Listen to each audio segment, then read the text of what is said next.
Film dimulai di kota Malang, di sebuah kos-kosan bagus tapi murah, di mana per bulannya hanya 500.000, tapi fasilitasnya sangatlah lengkap.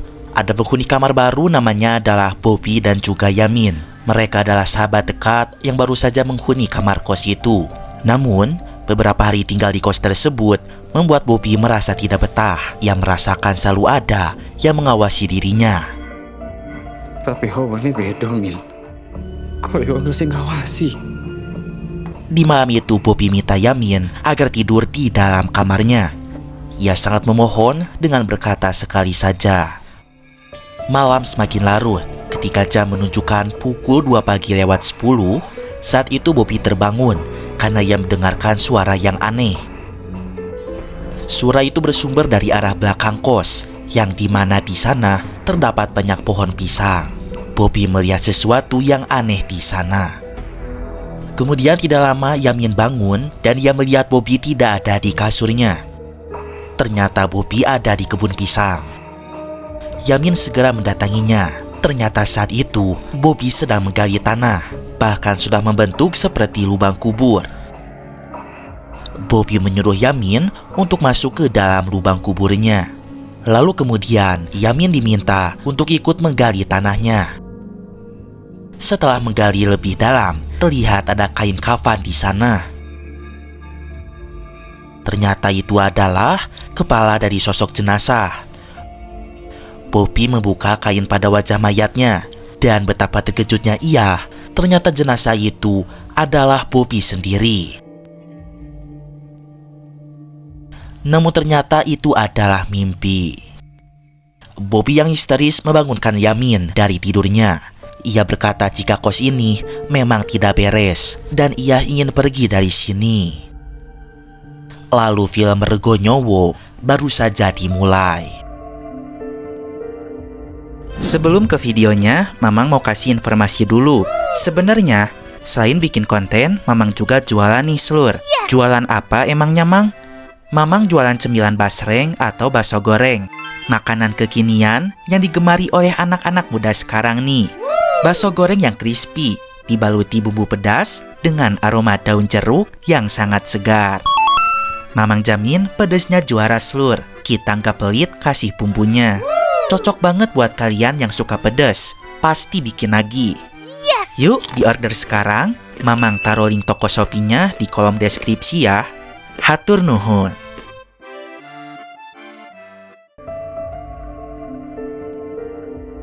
Film beralih dan berfokus kepada seorang perempuan yang bernama Lena. Terlihat ia sedang naik bus dan akan pergi ke kota Malang. Tujuannya adalah untuk kuliah, karena ia baru saja diterima di salah satu perguruan tinggi negeri yang ada di kota Malang. Sesampainya di terminal, ternyata sudah ada Ben Hur, kakaknya Lena, yang akan menjemputnya. Tetapi Lena tidak menyadarinya. Saat itu Lena ditelepon oleh ayahnya. Ia menyuruh Lena agar memperingatkan Ben Hur supaya cepat lulus, biar gak ngabisin uangnya dan bisa cepat kerja. Males yang dipelihara. Kebutuhan kita tuh banyak. Jangan jadi mahasiswa abadi. Buang-buang waktu, buang uang. Ben Hur menguping pembicaraan mereka dan ia merasa sakit hati. Akhirnya Ben Hur membawa sang adik ke kosan tempat ia tinggal. Cerita-cerita, duwe adik wayu kok ngene lho. Iya. Sekarang Lena dan kakaknya kuliah di satu kampus, Lur. Maka dari itu, Lena pun akan tinggal di kosan itu juga, yang namanya adalah Indekos Ibu Astri. Ini adalah kos yang ada di awal film tadi. Kos itu terlihat sangat mewah, megah, besar, dan sangat memukau. Fasilitasnya pun banyak dan bagus-bagus, Lur. Tetapi anehnya harganya sangat murah, 500.000 per bulan, terjangkau untuk mahasiswa. Lena langsung diajak keliling oleh Ibu Astri. Ibu menjelaskan, di kos ini ada 10 penghuni, diantaranya adalah mahasiswa dan juga para pekerja. Pokoknya Ibu jamin, Lena akan betah tinggal di sini. Kalau ada apa-apa, Lena bisa mengabari dirinya, suaminya Pak Wiryo, atau Rian anaknya. Setelah itu, Lena bertemu dengan Rina, yang mana adalah tetangga kamarnya. Dia adalah orang USA, orang Sunda asli.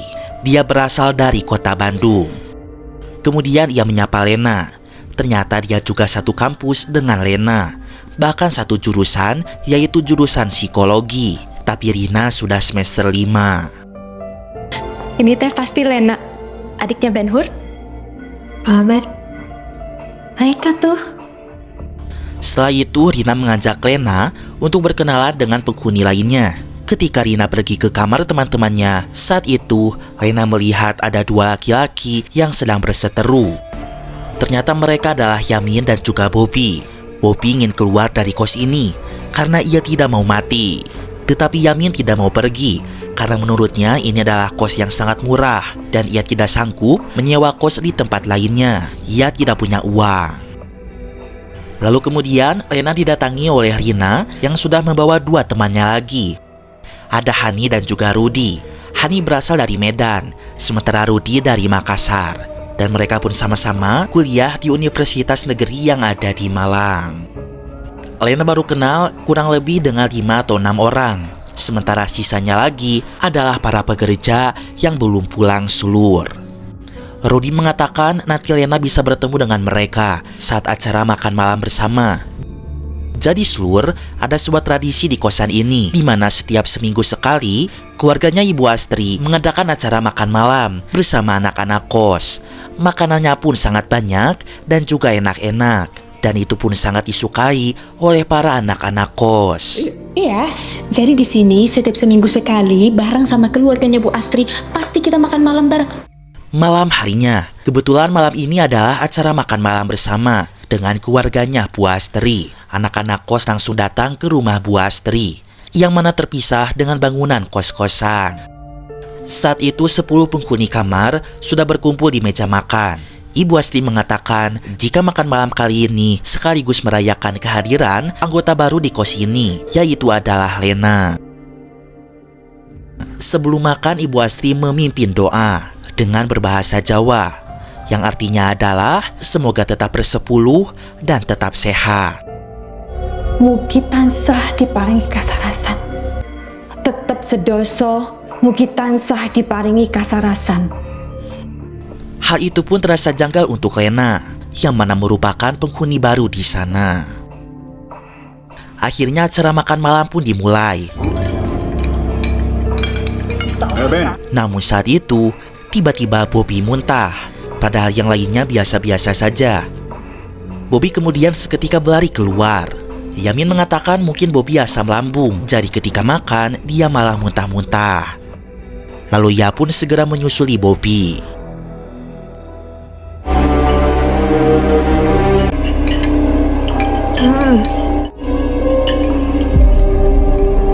Acara makan malam pun telah selesai. Saat itu Lena ingin membantu Ibu Astri untuk mencuci piringnya. Namun Ibu Astri menolak, dia sendiri yang akan mencuci piring kotornya. Ketika Lena akan kembali ke kamar, ia ingat jika handphonenya tertinggal di meja makan. Saat itu Lena mengambil handphonenya. Namun tanpa sengaja, ia melihat Ibu Astri tidak membawa piring kotor itu ke arah dapur, tetapi malah ke sebuah gudang sulur. Dan itu membuatnya tambah kebingungan.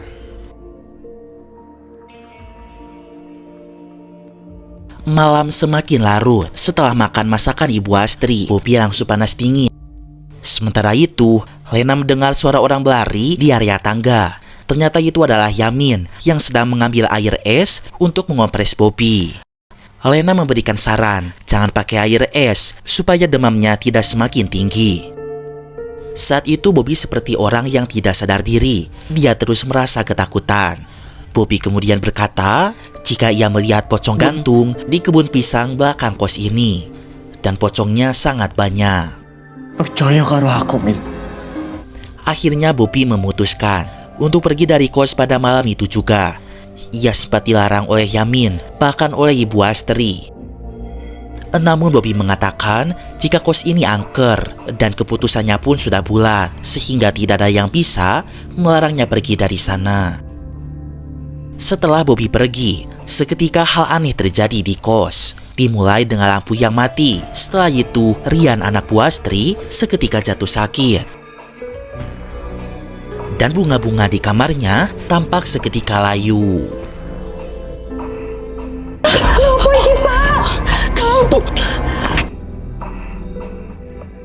Keesokan paginya, Lena terbangun dengan kondisi yang lemas. Entah mengapa semua badannya terasa tidak enak. Dan ternyata Rina merasakan hal yang sama. Sejak pagi ia hanya tiduran di dalam kamarnya. Kemudian Lena akan mengambil obat sakit kepala di ruangan tengah. Namun ternyata obat itu habis dipakai oleh anak-anak kos lainnya. Karena seluruh tidak hanya Lena, tetapi semua anak kos merasa badannya sakit semua seluruh setelah mereka bangun tidur.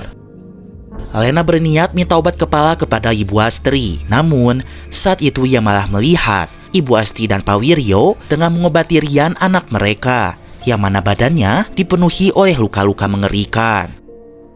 Ibu Astri terus membaca doa, tetap 10, semoga sehat semuanya. Lena dipergoki mengintip oleh Pak Wiryo. Tetap sedoso. Setelah memberikan obat sakit kepalanya, Pak Wiryo memperingati agar Lena tidak boleh sembarangan masuk ke dalam kamar orang lain. Malam harinya, Lena mengantarkan sebuah paket atas nama kakaknya. Setelah itu ia mendengar suara kucing. Itu adalah Slamet, kucing peliharaan keluarga Ibu Astri. Suara kucingnya terdengar di area kebun pisang. Lena terus mencari Slamet.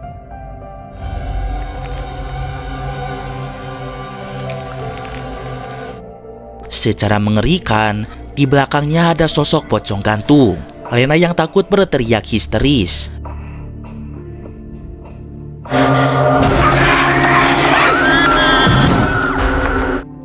Teriakannya pun terdengar oleh Rina, Ben-Hur, dan juga Yamin. Mereka segera menghampiri Lena di kebun pisang. Tapi saat itu, sosok pocong gantung sudah menghilang.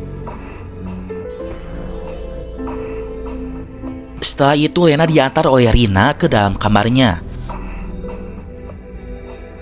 Kemudian Rina cuci kaki sebelum tidur. Namun saat itu ia diteror juga oleh pocong gantung.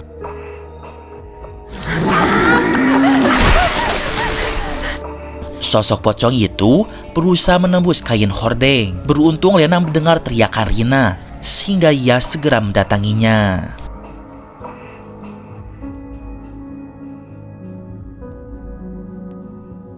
Keesokan harinya, mereka semua membicarakan teror pocong ketika di kampus. Saat itu hanya Ben-Hur yang tidak percaya dengan hal goib. Ia mengira jika mereka hanya halusinasi akibat merasa ketakutan. Kemudian Lena menelepon ayahnya. Ia minta agar pindah kos karena merasa ketakutan. Namun saat itu ayah marah karena ia tidak punya uang untuk Lena pindah kos. Lalu ayah ingin berbicara dengan Ben-Hur. Ayah menyuruh Ben-Hur agar menjaga adiknya dan jangan sampai adiknya itu mempunyai keinginan untuk pindah kos lagi. Halo, Bah. Gak ada pindah-pindah kos. Ben-Hur seketika marah kepada Lena karena membuatnya susah saja.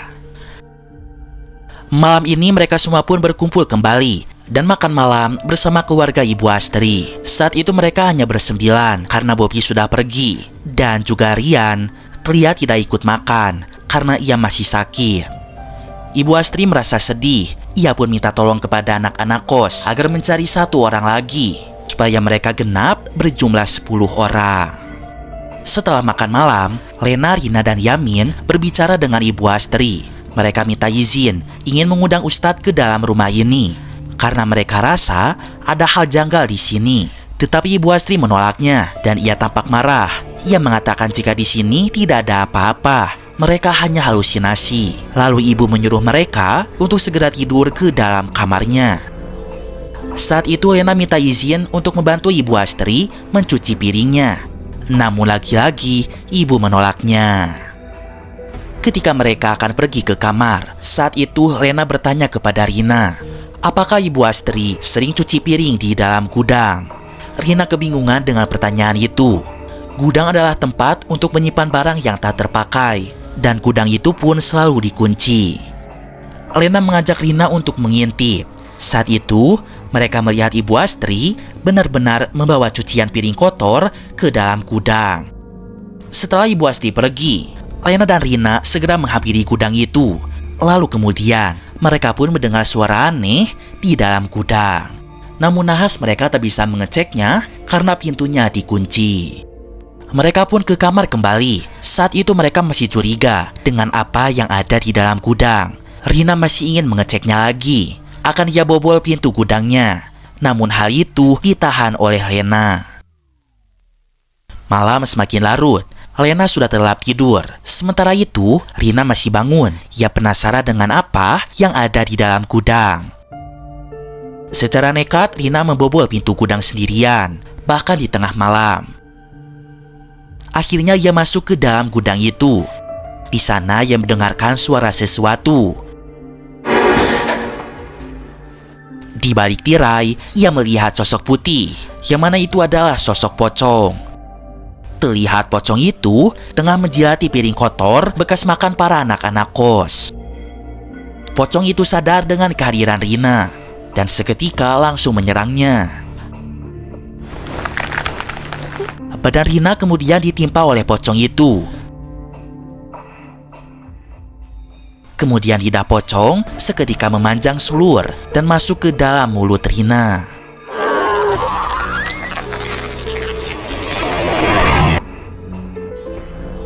Keesokan harinya, Lena mengetuk kamar Rina. Ia akan pamit ke kampus duluan karena ada jadwal kelas pagi. Namun tidak ada jawaban saat itu. Kemudian Lena mengintipnya dari celah jendela. Dan ia sangat terkejut karena melihat Rina sudah tewas dengan badan yang kaku. Rina.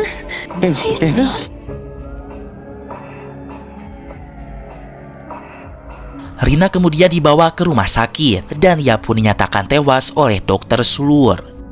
Dokter menyatakan kematian Rina disebabkan oleh serangan jantung. Orang tua Rina dari Bandung langsung terbang ke Malang dan mereka sangat bersedih karena anak satu-satunya telah meninggal.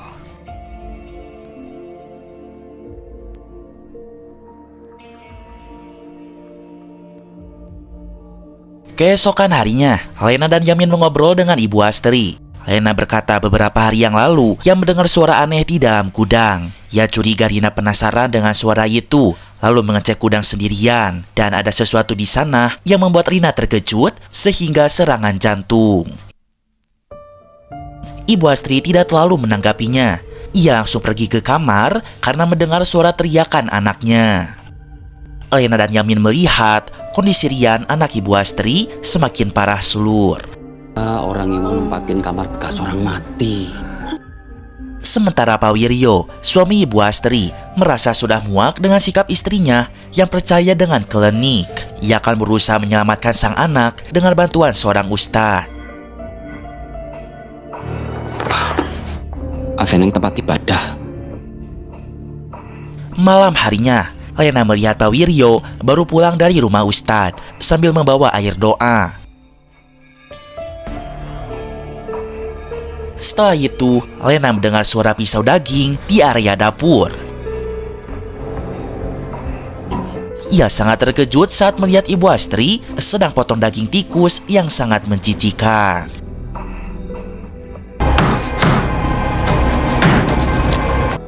Lena segera melaporkan itu kepada kakaknya, namun Ben Hur hanya cuek. Ada cincang tikus di dapur. Ayo sih. Lena bertanya saat itu, kenapa kakaknya tidak percaya kepadanya.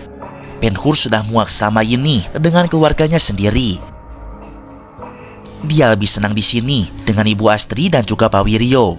Bagi dirinya, mereka sudah seperti orang tua sendiri daripada bapak dan ibu yang selalu marah kepadanya. Selain itu, ia selalu disuruh untuk cepat lulus supaya bisa cepat kerja dan bantu biayain kuliahnya Lena. Ben Hur tidak senang dengan itu. Lebih baik ia cuek dan tinggal di kosan ini. Bapak ibu juga selalu bertengkar di rumah karena masalah ekonomi. Lena berusaha memahami perasaan kakaknya. Ia berkata, namun kali ini situasinya berbeda. Ayah jadi sedikit tegas karena sekarang keadaan ekonomi mereka sedang sulit. Terlebih lagi beberapa bulan belakangan ini, ibu sakit kanker dan butuh banyak biaya.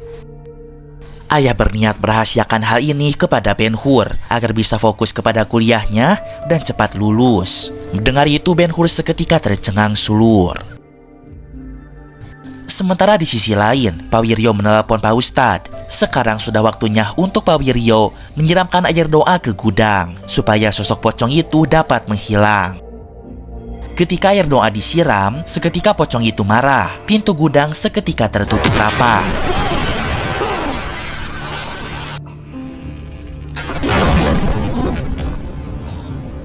Pak Wiryo berusaha tidak takut. Ia menantang pocong itu agar keluar.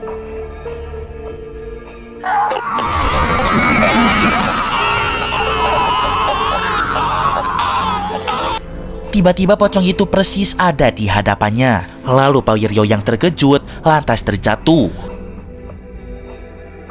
Lagi-lagi pocong itu menjulurkan lidahnya yang sangat panjang dan kemudian masuk ke mulut Pak Wiryo sehingga ia tewas mengenaskan pada malam itu. Keesokan harinya, Ben-Hur mendengarkan suara Slamet mengeong-ngeong. Suara kucing itu lagi-lagi dari arah kebun pisang. Ben-Hur berusaha mencari Slamet, namun ia sangat terkejut karena menemukan Pak Wiryo sudah tungtung diri di pohon pisang. Teriakannya membuat semua orang datang ke kebun pisang, termasuk Ibu Astri.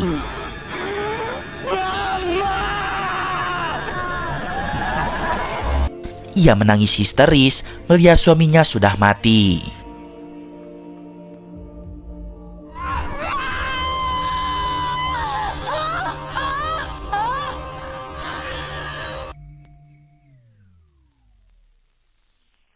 Mayat Pak Wiryo dikuburkan. Semua orang berduka atas kematiannya.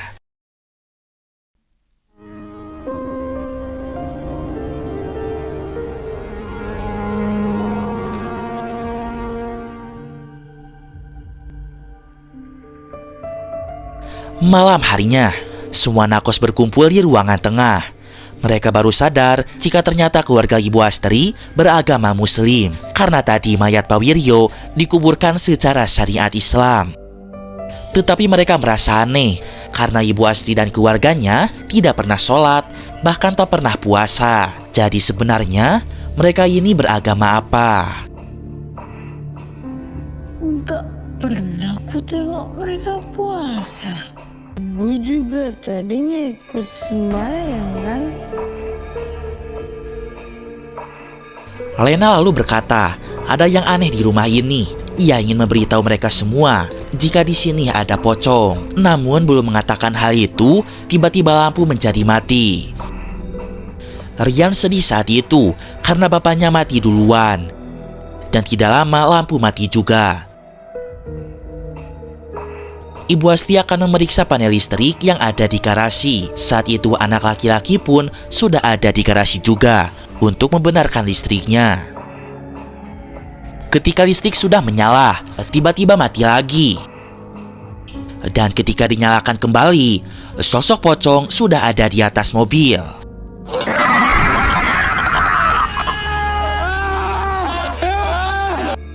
Pintu garasi seketika tertutup. Para anak laki-laki sangat ketakutan dan pocong itu pun menjulurkan lidahnya yang sangat panjang.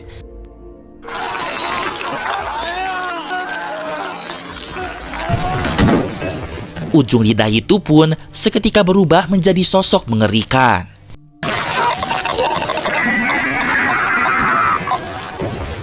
Namun beruntung mereka berhasil mendobrak pintunya sehingga selamat dari teror pocong itu. Sementara para anak perempuan, mereka menunggu di dalam kamar.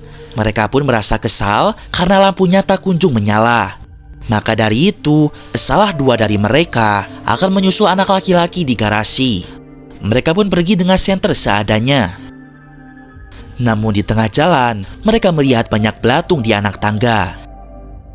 Dan terlihat ada sosok pocong mengerikan di tengah-tengah tangga selur.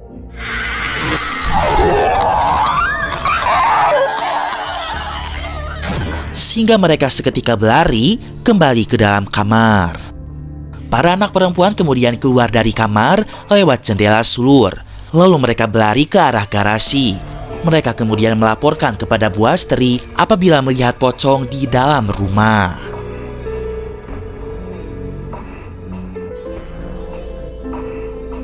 Keesokan harinya, banyak anak-anak yang milih kabur dari kos karena mereka ketakutan. hanya Ben-Hur, Lena, dan Yamin yang masih ada di sana. Mereka tidak punya uang untuk pindah kosan. Sebenarnya teman-teman mereka pun ingin menolong dengan cara membayarkan mereka untuk menyewa kos yang baru.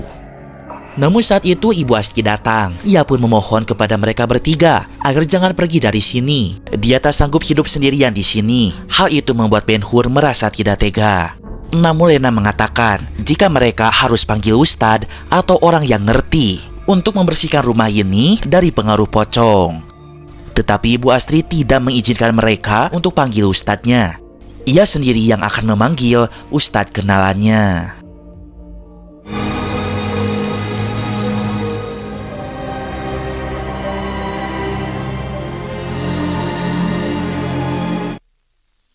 Malam harinya Bobby menelepon Ben-Hur. Ia mendapatkan nomor Ben-Hur dari temannya yang ada di kampus. Karena sejak lama Bobby berusaha untuk menelepon Yamin, namun tak kunjung diangkat. Yang ternyata selama ini handphone Yamin rusak sulur. Pada saat itu Bobby memperingati agar mereka hati-hati. Di rumah kos itu ada orang penganut ilmu hitam, dan mereka harus segera keluar dari sana supaya tidak mati.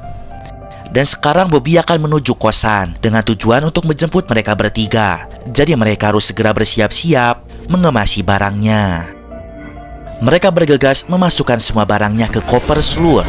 Tapi tiba-tiba ada seseorang yang membekam Yamin. Lalu orang itu pun memukul Ben-Hur. Rupa-rupanya pelaku pemukulan itu adalah Ibu Astri. Terus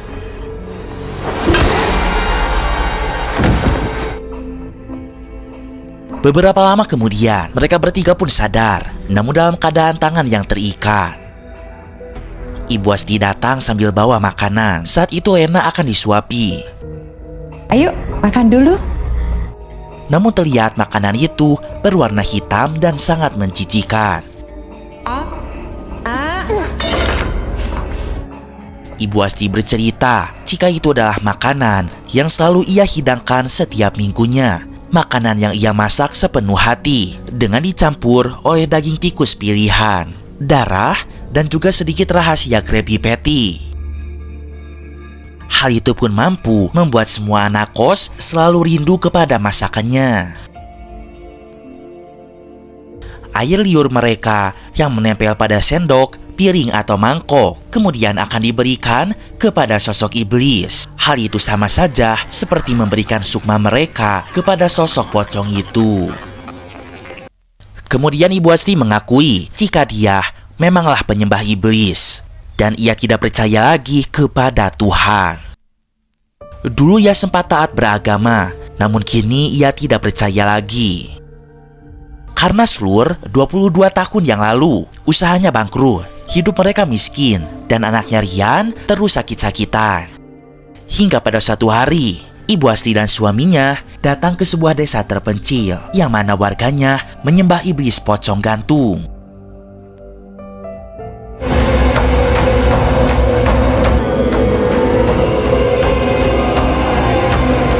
Di saat itulah keadaan menjadi berubah. Mereka jadi kaya raya, bergelimang harta, dan Rian anaknya menjadi sehat kembali. Tetapi agar semua itu tetap bertahan, Ibu Astri harus selalu memberikan persembahan kepada iblis, yaitu adalah sukma 10 jiwa yang berbeda. Maka dari itulah Ibu Astri membuat kos-kosan yang mana hanya bisa dihuni oleh 10 orang. Jiwa mereka semua akan dihisap oleh sosok iblis agar Rian anak buah Astri tetap sehat. Maka dari itu, jika ada satu penghuni keluar, Ibu Astri selalu cepat-cepat mencarikan penggantinya supaya lengkap 10 orang lagi. Namun kemarin Bobby sudah lancang. Ia pergi seenaknya dari kos. Dan karena sudah lama tidak ada orang baru yang masuk ke kosan ini lagi, hal itu membuat iblis menjadi murka. Maka banyak kejadian aneh di kos ini. Semua anak kos badannya menjadi sakit. Hal itu karena iblis menyerap energi mereka lebih banyak. Ada pula korban jiwa seperti Rina dan suaminya Ibu Astri. Dan yang lebih fatal adalah Rian. Sakitnya menjadi kambuh dan sangat parah. Untuk menebus kemarahan sang iblis, Ibu Astri harus memberikan tumbal, yaitu adalah manusia sebanyak 4 jiwa, agar semuanya menjadi normal kembali. Ibu Astri akan menumbalkan Lena, Ben-Hur, Bobby, dan juga Yamin. Lengkap ada 4 orang. Bobby tadi sempat berkata jika ia akan datang ke kosan menjemput mereka bertiga. Namun nahas di halaman rumah, Bobby langsung ditusuk oleh Bu Astri dan ia akan dijadikan tumbal.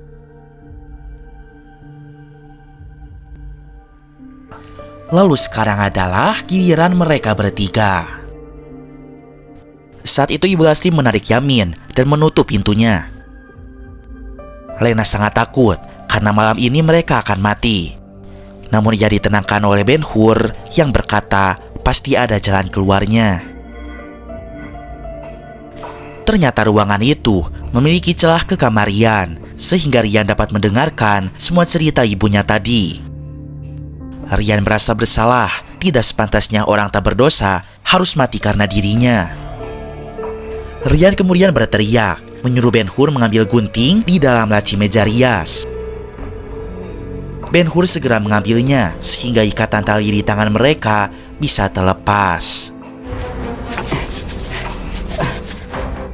Lena dan Ben-Hur tak langsung kabur. Mereka tidak mementingkan diri sendiri, tetapi juga memikirkan keselamatan Yamin. Mereka bertanya kepada Rian di mana Yamin berada.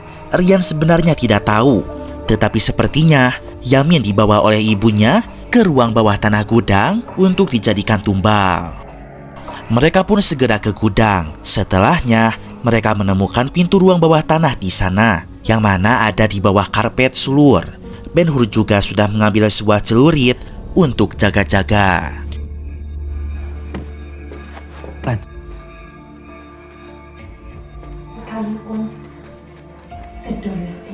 Akhirnya mereka menemukan Yamin. Terlihat ia akan dijadikan tumbal. Dengan sigap Ben-Hur menarik kepala Ibu Astri dengan sebuah kain, sementara Lena melepas kain kafan yang membaluti tubuh Yamin. Ben-Hur gelap mata. Ia membekam Ibu Astri sampai tak bernafas sulur. Setelah itu mereka segera bergegas keluar dari ruang bawah tanah. Namun mereka dihadang oleh para pocong yang mana bergigi tajam.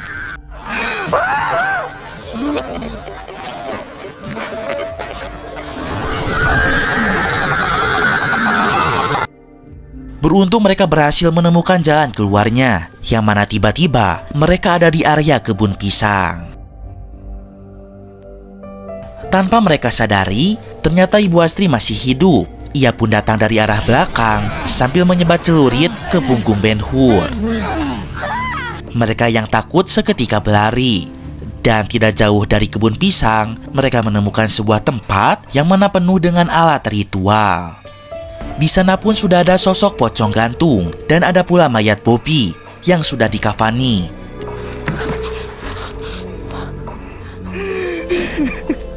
Ibu Astri kemudian datang. Ia berkata jika mereka bertiga sudah terjebak, mereka semua akan segera mencari tumbal. Saat itu Ibu Astri segera menyerang Yamin dengan celurit yang dibawa olehnya. Yamin berujung tersabet dan ia pun pingsan. Sementara itu Ben-Hur, ia mengeluarkan banyak darah pada punggungnya sehingga lemas dan tak bisa berbuat apa-apa. Lena berusaha menghentikan semua ini. Ibu kejam. Namun tentu saja Ibu Astri tidak akan melakukan hal itu. Lalu pertarungan pun terjadi. Namun nahas, Lena kalah kuat dan ia pun dibanting sampai berujung pingsan.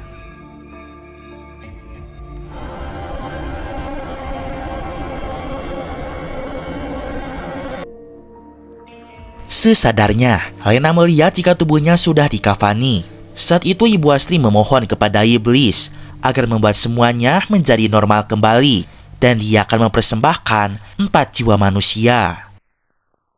Saat itu sosok pocong seketika berubah menjadi iblis yang sebenarnya, yang mana sangat menyeramkan.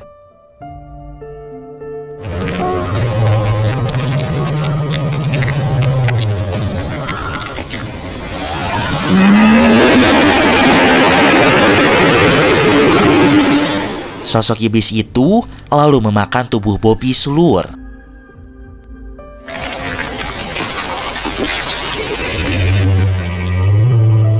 Kemudian setelahnya, iblis itu menghampiri Lena, dan ia akan menjadi santapan berikutnya.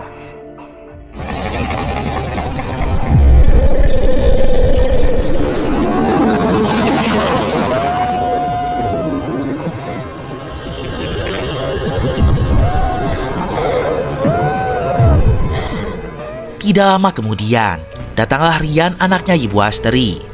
Dia minta ibunya agar berhenti. Ia tidak mau ada orang yang menjadi korban lagi gara-gara dirinya. Udah dilakukan itu. Dan pada akhirnya, ia pun mengkorok lehernya sendiri. Dan hal itu pun membuat sang iblis yang selama ini memberikannya kehidupan seketika musnah.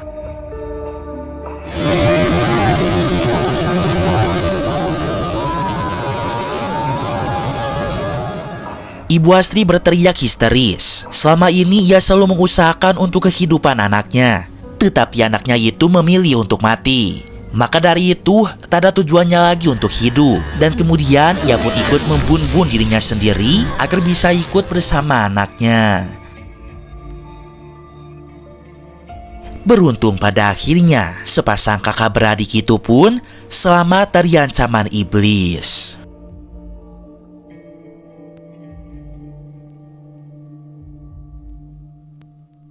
Film kemudian diakhiri di sebuah rumah sakit yang ada di Malang. Saat itu orang tua Ben Hur dan Lena dan juga orang tua Yamin, mereka datang ke sana untuk mengecek anak-anaknya.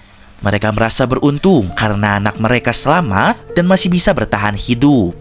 Mereka berjanji akan lebih sayang lagi kepada anak-anaknya. Dan film pun berakhir.